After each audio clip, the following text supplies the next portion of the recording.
Answerman, will the recent U.S. tariffs affect home video and collectible prices? What will happen to Blu-ray prices when one of the largest production factories is in Mexico? Image by Otaket. The news asks, will the recent U.S. tariffs affect home video and collectible prices? You are correct. On February 1, the new U.S. administration announced its intention to implement a 25% tariff across a wide variety of goods and materials imported from Mexico and Canada. On February 4, the administration suspended its plan to implement tariffs on Mexico and Canada for 30 days. We won't go into the details of the whys, hows, etc., of the new government tariff strategy here, but if you'd like to get a better understanding of the issue, The Verge has a pretty decent and unbiased explainer you can read.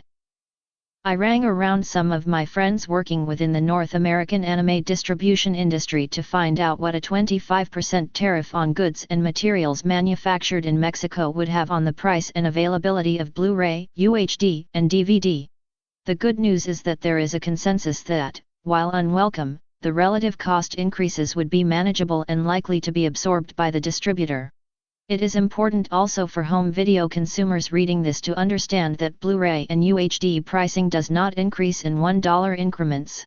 If the COGS, cost of goods, did increase on the average Blu-ray or UHD, you would see this reflected in the SRP, suggested retail price, and that tends to slide up or down in $5 increments. For example, Amazon is offering the brand new Frieren Blu-ray box set that consists of 3 Blu-ray discs and 2 DVD discs for the SRP of $69.98. So, if they decided to implement a price hike, the SRP would be $74.98. Don't worry.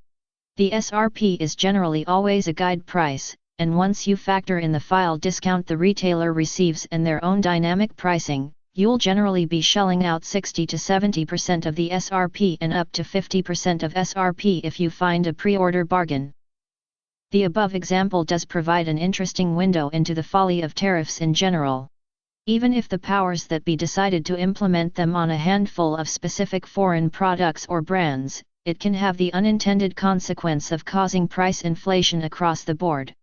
If all of Crunchyroll, one of the largest distributors, increased its Blu-ray products by $5, why shouldn't all of the other anime distributors not follow suit and increase their SRP to match? In addition, we often forget that a tariff is a very blunt instrument that is applied to not just finished products and materials, but also the key ingredients that make those products, like plastics, which are derived from oil, and paper, which can come from mills and commercial logging suppliers in countless foreign territories. The provenance of the materials that go into your finished made in the USA product all have a bearing on its cost. Let's quickly examine what are the different components of a finished Blu-ray and where they come from.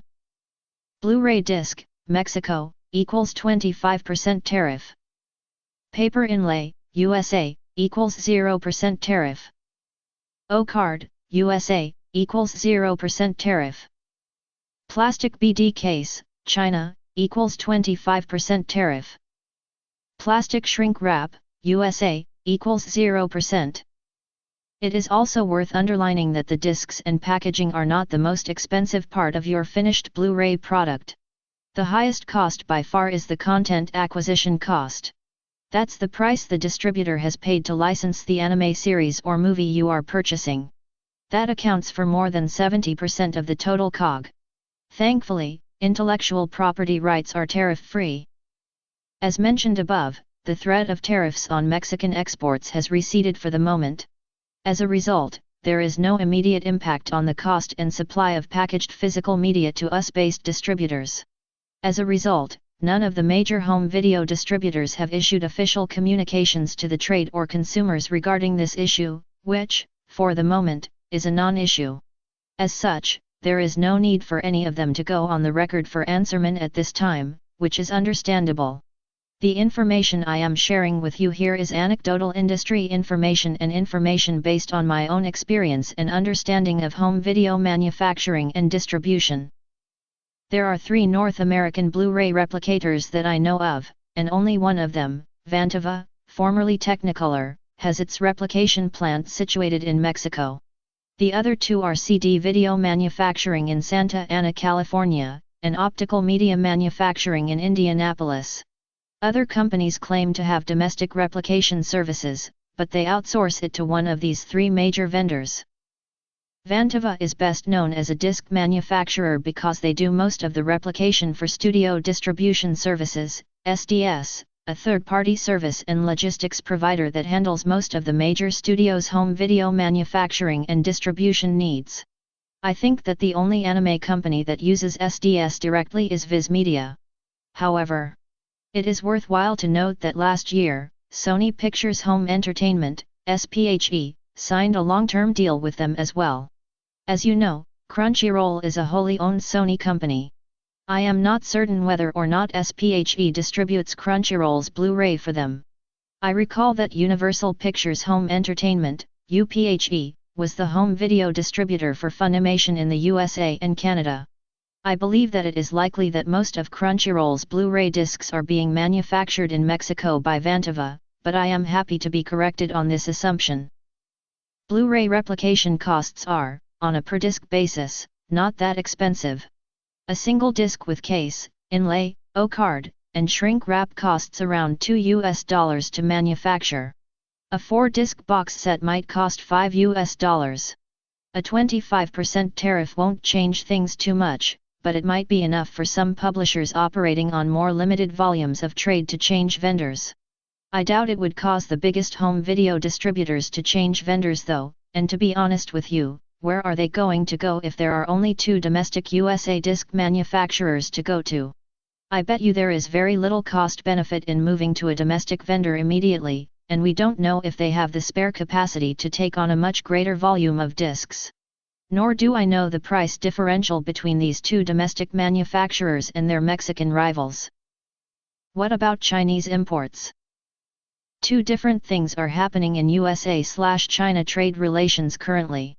The first is the flat 10% tariff applied to all Chinese exports. The second, as reported this week by Richardson Handjaja in his consistently excellent Animenomics newsletter, is the suspension of the de minimis exemption, which had allowed for parcels of goods valued under $800 to be exempt from import duty, aka duty-free. This will impact traditional imports by distributors that operate wholesale companies bringing in things like vinyl figurine blind boxes on small pallets. The impacts of suspending the de minimis exemption will also affect individual consumers like you who import goods via e-commerce sites specializing in low-value purchases. You'll still be able to purchase your good Smile collectibles, for example, but now they will cost you more because you'll also have to pay the customs duty and broker fees to the delivery company handling your goods, e.g., DHL. I spoke to a close friend who works in the anime e-commerce business in the USA and specializes in selling figurines and plush. He explained to me that the current HTS code, harmonized tariff system, for figurines shows a 0% duty, so at present, you'd be looking at the cost of importing that item to increase by 10% plus the added 10% tariff. At least for now. In addition, he has warned me that he expects to see transportation costs increase as well, particularly for those shipments from Asia directed to the United States. I believe this combination of tariff and duty will have a noticeable impact on the retail price of anime collectibles and figurines, as the vast majority are made in China on behalf of Japanese brands. I won't be surprised if we see more Japanese toy manufacturers move part of their manufacturing out of China to other APAC countries with capacity. Vietnam will likely benefit as it has its own trade deal with the United States and is currently exempt from tariffs and duties. That could be a smart play, but of course, it will take time. Don't be surprised if we learn of more manufacturing being brought back into Japan as well. Bandai Spirits Co. announced in November that they plan to open a new plastic model production plant in Shizuoka later this year. Another unintended consequence of these new importing rules, which I hadn't considered and which Richardson has kindly brought to my attention, is at what point will those duties be collected from consumers? The best case scenario would be that the seller collects the duties in advance as part of its shipping fees, because if sellers and shippers rely on U.S. customs to charge those duties directly to the customer, it will substantially slow down processing times. This could mean a knock-on effect on how long it takes to receive your order. As for Blu-ray, the 10% tariff primarily affects things like the premium paper parts, outer packaging, and hardbound art books we like to see included in our deluxe collector's edition box sets. China more or less has a monopoly on premium quality printing and special finishes like spot UV and gloss. They make high-quality parts at a reasonable price. I assume that distributors will simply absorb the added costs of these products. I'm currently living through Brexit over here in the UK, and that more or less eliminated frictionless trade with 27 neighbouring EU member states overnight, including major exporters like France, Netherlands, Italy, and Germany. It has reduced our GDP by as much as 2.5% and has put many small and medium-sized companies that either import from or export into the EU out of business. It has also made buying from EU-based vendors much more expensive and time-consuming. Factor in the high cost of living these days and the sheer ache buying from small online imports has become, I simply don't buy myself nice things as often anymore. Once consumers get into the habit of spending less on things that used to bring them pleasure, they don't go back to those things anymore, even if their economic circumstances may change for the better. Inflation alters our habits of consumption. I can't help thinking that these changes to international trade and relations could derail some of the huge gains anime has made in the largest economy on Earth. The United States is one of, if not the most significant markets for licensed anime products, services, and experiences outside of Japan and China, and it has witnessed explosive growth and investment from Japanese and Asian businesses eager to buy in and invest in the United States audience. It generates jobs, and it injects hundreds of millions of dollars into the economy annually. Will the coming years see even more barriers to trade with Asia, and will this have a material impact on the global anime economy?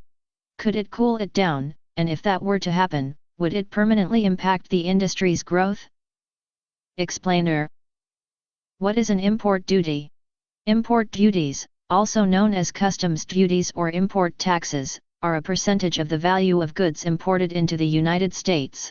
The rate depends on the type of product and the country of origin. How are import duties calculated? The Harmonized Tariff System, HTS, provides duty rates for most items. The total value of the purchase, including shipping, insurance, and the cost of the goods, determines the duty rate. The importer is responsible for paying the duty. The U.S. government defines an importer as a person or company that brings goods into the United States from another country for trade. This includes goods bought from online auctions or established businesses. How are import duties enforced? U.S. Customs and Border Protection, CBP, enforces import duties. CBP will notify importers if they need to pay import duty and how much. The method of payment depends on how the goods were shipped.